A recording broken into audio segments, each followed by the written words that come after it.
अस्सलाम वालेकुम dear viewers. जैसे कि हमने पिछले लेक्चर्स के अंदर रिसर्च प्रोसेस के बारे में पढ़ा था और आज के लेक्चर के अंदर हम जो चीज़ डिस्कस करने जा रहे हैं वो है कि how to write a research paper. Research paper का इंट्रोडक्शन हम ऑलरेडी ले चुके, जिसके अंदर हमने different parts of research papers को पढ़ा था और मैंने आपको एक असाइनमेंट भी दी थी कि आप रिसर्च पेपर गूगल स्कॉलर पे जाकर डाउनलोड करेंगे और उसको पढ़ने की ट्राई करेंगे।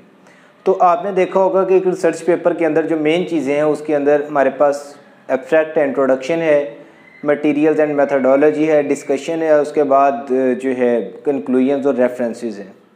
तो आज हम थोड़ी ट्राई करेंगे कि हम रिसर्च पेपर को लिख कैसे सकते हैं। स्टार्ट से लेके एंड तक हमने चीज़ों को किस तरह अरेंज करना है कि हम एक प्रॉपर और एक अच्छा रिसर्च पेपर लिख सकें।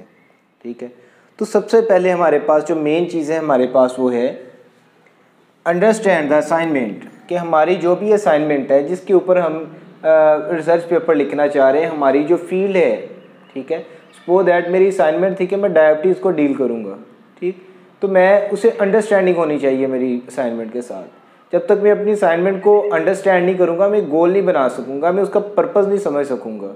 ठीक है, कि उसका मेरी असाइनमेंट का पर्पज़ क्या है, मैं करना क्या चाह रहा हूँ, मेरा बेसिक गोल क्या चीज़ है, ठीक, इसका मुझे क्या फ़ायदा होने वाला है, इसमें मैंने किन एस्पेक्ट को देखना है, कौन सा मेरा इंक्लूजन क्राइटेरिया होगा, कौन सा एक्सक्लूजन क्राइटेरिया होगा, सारी की सारी चीज़ें मेरी अंडरस्टैंडिंग द असाइनमेंट के अंदर पूरी होनी चाहिए।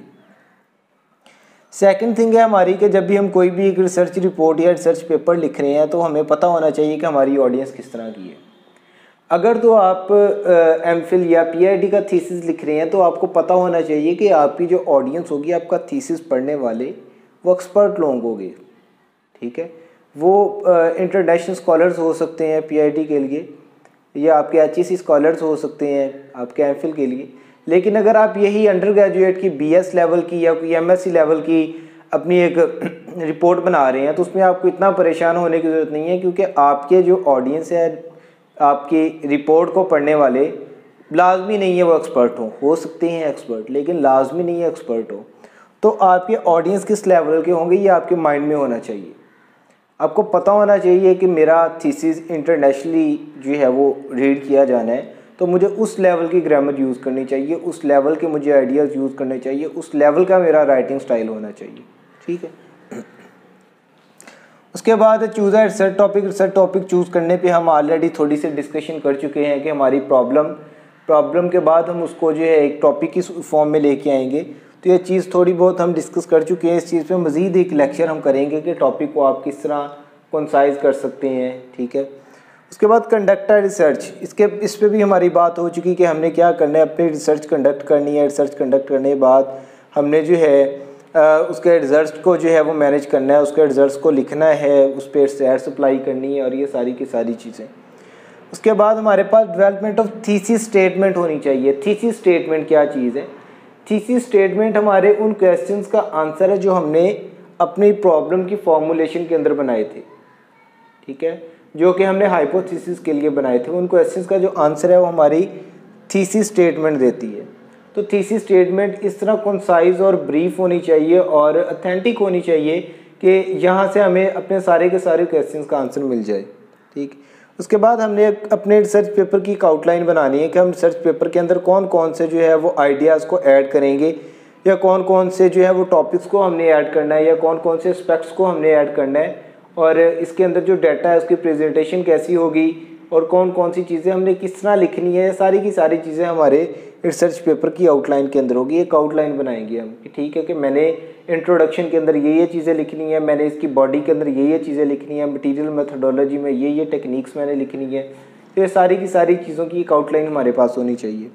उसके बाद आगे पैराग्राफ स्ट्रक्चर। पैराग्राफ स्ट्रक्चर में मेन चीज़ जो है किसी भी रिसर्च पेपर की लुक के अंदर उसके पैराग्राफ स्ट्रक्चर होती है कि आप पैराग्राफ कितनी लाइंस का ऐड करेंगे इसके अंदर, और पैराग्राफ की स्ट्रक्चर क्या होगी, मतलब पैराग्राफ की फर्स्ट लाइन, उसकी बॉडी, उसका एंड आपने किस तरह करना है।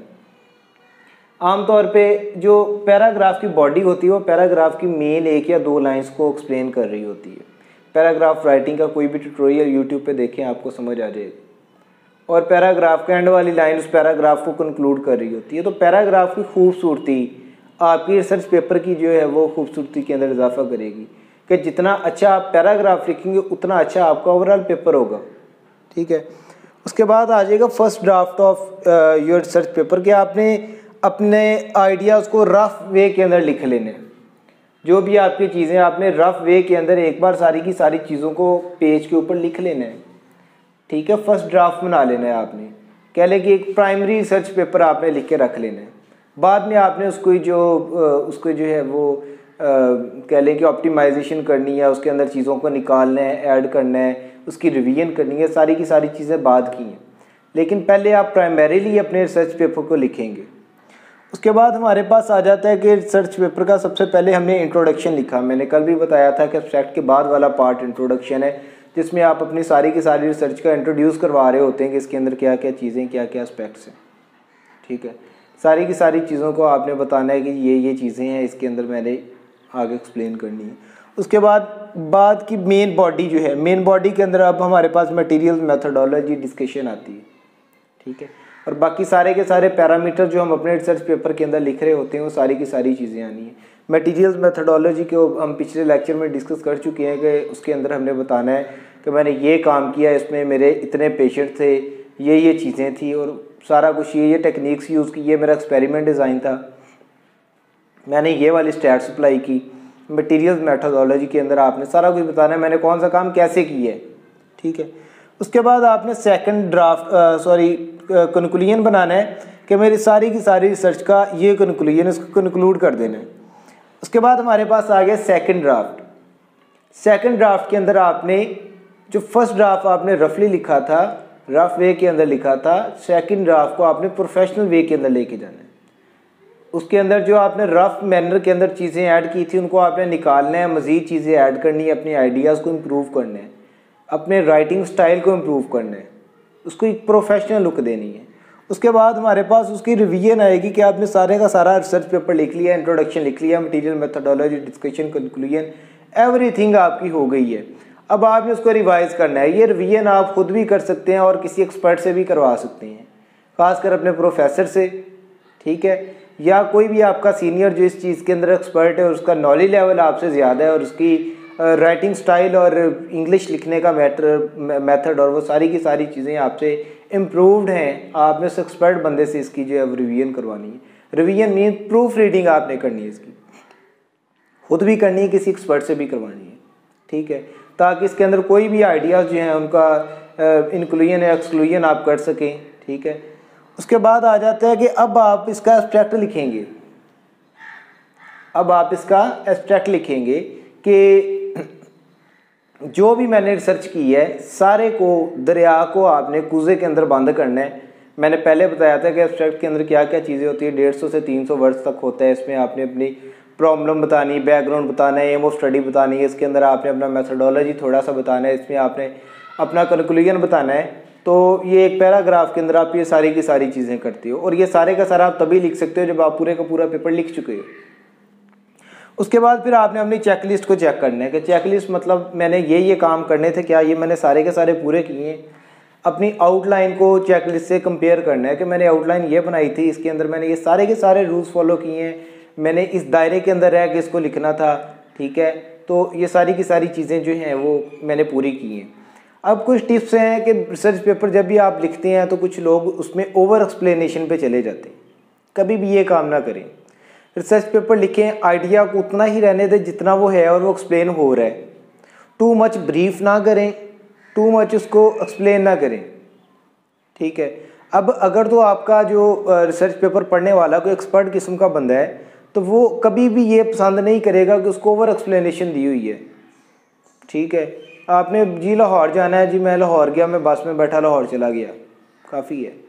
आपने ये नहीं बताना मैंने तैयार होने के लिए शर्ट भी पहनी, मैंने टाई भी लगाई, मैं रिक्शे में बैठ के बस स्टैंड तक गया, फिर मैंने टिकट ख़रीदी, टिकट पे मैंने बहस की भी मुझे 10 रुपये सस्ती दो, फिर मैं बस में बैठा, बस वाले ने बस अच्छी नहीं चलाई, फिर मैं लाहौर पहुँचा। कोई ज़रूरत नहीं है, ठीक है। ब्रीफ रहना है, उतनी चीज़ जितनी चीज़ आपके आइडिया को एक्सप्लेन कर रही है। टू मच एक्सप्लेनेशन पे नहीं जाना, ये चीज़ बोरिंग कर देती है आपके रिसर्च पेपर को, ठीक है। आपका रिसर्च पेपर अट्रैक्टिव होना चाहिए, पढ़ने वाले को मज़ा आए। जितना पढ़ने वाला उसके अंदर इंटरेस्टेड होगा उसी लिहाज से आपके रिसर्च पेपर की बाद में साइटेशंस बढ़ेगी, ठीक है, उतना आपका रिसर्च पेपर जो है वो ऊपर जाएगा, ठीक है, उतनी आपका रिसर्च के अंदर इंटरेस्ट बढ़ेगा, ठीक। और एंड पे सारे रिसर्च पेपर के बाद हम इसके रेफरेंसेस दिखते हैं, तो रेफरेंसेस और साइटेशन पे इंशाल्लाह अगला लेक्चर ट्राई करेंगे कि हम जो है वो साइटेशन किस तरह देते हैं और रेफरेंसेस किस तरह देते हैं। तो इस चीज़ के ऊपर जो है हम जो है वो अगला लेक्चर करेंगे। तो इसके लिए आपने जो रिसर्च पेपर डाउनलोड किया उसके अंदर देखें कि टाइटल है, टाइटल के नीचे ऑथर्स दिए होते हैं, ठीक है, टाइटल है तो टाइटल के नीचे ऑथर्स दिए होते हैं और उस रिसर्च पेपर का जर्नल नेम, उसका वॉल्यूम नंबर, ठीक है, उसका पेज नंबर के कितने पेज से कितने पेज तक ये रिसर्च पेपर है, उसका पब्लिशिंग ईयर, ये सारी की सारी चीज़ें आपने रिसर्च पेपर जो आपने डाउनलोड किया उसके ऊपर ढूंढनी है, ठीक है। उसका टाइटल, ऑथर्स नेम, ठीक है, ऑथर नेम किस तरह लिखे हुए हैं, उसका पब्लिशिंग ईयर, उसका जर्नल नेम, उसका इशू नंबर, ठीक है, उसका वॉल्यूम और पेज नंबर, ये सारी की सारी चीज़ों को मिला के हम कल जो है वो रेफरेंस बनाएंगे कि रेफरेंस किस तरह बनाया जाता है, लिखते हुए जो है वो साइटेशन किस तरह दी जाती है। तो आज का लेक्चर यहाँ तक कि अगर आपने चैनल को अभी तक सब्सक्राइब नहीं किया तो इस चैनल को सब्सक्राइब करें ताकि आप तक ये प्रॉपर जो है लेक्चर्स पहुँचते रहें। और वेरी सून जो है वो ये जो लेक्चर्स आपको इधर मिल रहे हैं, डिस्क्रिप्शन में ब्लॉग का मेरा लिंक दिया हुआ है, उसके अंदर जो है आपको ये सारे के सारे लेक्चर्स मिल जाएंगे, ठीक है। मतलब जो भी लेक्चर हम इधर कंडक्ट कर रहे हैं वो सारे के सारे लेक्चर्स आपको सॉफ्ट फॉर्म में उसके जो हैंडआउट्स जो हैं वो आपको ब्लॉग की वेबसाइट पे मिल जाएंगे। तो ब्लॉग की वेबसाइट डिस्क्रिप्शन में दी हुई है, लाजमी विज़िट कीजिएगा। अल्लाह हाफ़िज़।